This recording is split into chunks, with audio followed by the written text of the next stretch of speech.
ചിത്ര മോളില്ലേ ഇവിടെ? ഉണ്ടല്ലോ. മോളെ ഒന്ന് വിളിക്കണം. ചിത്രേ, മോളെ കാണാൻ വേണ്ടി വന്നതാണ്.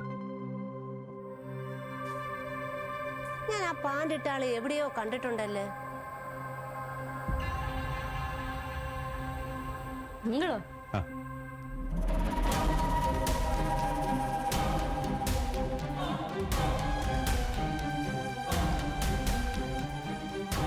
ഓ, ഇവിടെ വന്നോ?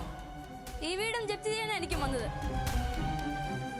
ഞങ്ങളത് വെറുതെ വിട്ടൂടെ?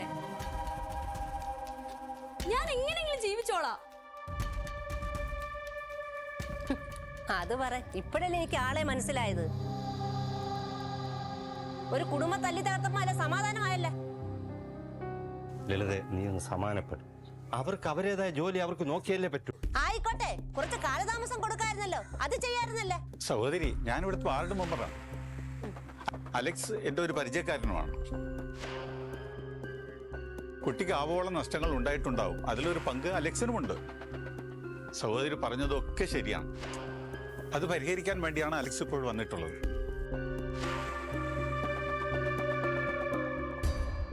എന്ത് ചെയ്യാനാ? എന്നെ ഇട്ടിട്ട് പോയി എന്റെ അച്ഛനമ്മയെ കൊണ്ടുവരാനോ? അതോ എനിക്ക് നഷ്ടപ്പെട്ട എന്റെ ജീവിതം തരാനോ? എന്റെ വിദ്യാഭ്യാസം തരുമോ? അതേ മോളെ, മോൾക്ക് നഷ്ടപ്പെട്ടതെല്ലാം തിരിച്ചു തരാൻ വേണ്ടിയാണ് അലക്സ് സാർ വന്നിട്ടുള്ളത്. മനസ്സിലായില്ല. ചിത്ര മോളുടെ ഇനി എല്ലാ കാര്യങ്ങളും നോക്കാൻ അലക്സ് തയ്യാറാണ്. അത് പ്രായച്ചിത്തമെന്നോ പശ്ചാത്താപമെന്നോ എന്ത് വേണമെങ്കിലും നമുക്ക് പറയാം. എനിക്കൊന്നും ആരും ചെയ്യണ്ട. എനിക്ക് ആരുടെ സഹായവും വേണ്ട. ഞാൻ ലോട്ടറി വിറ്റോ ഭിക്ഷ എടുത്തോ ജീവിച്ചോളാം. പിന്നെ അങ്ങൾ എനിക്ക് വേറെ സഹായം ചെയ്തു തരണം. ഇനി ഈ അങ്ങൾ എന്റെ മുമ്പിൽ കൊണ്ടുവരും.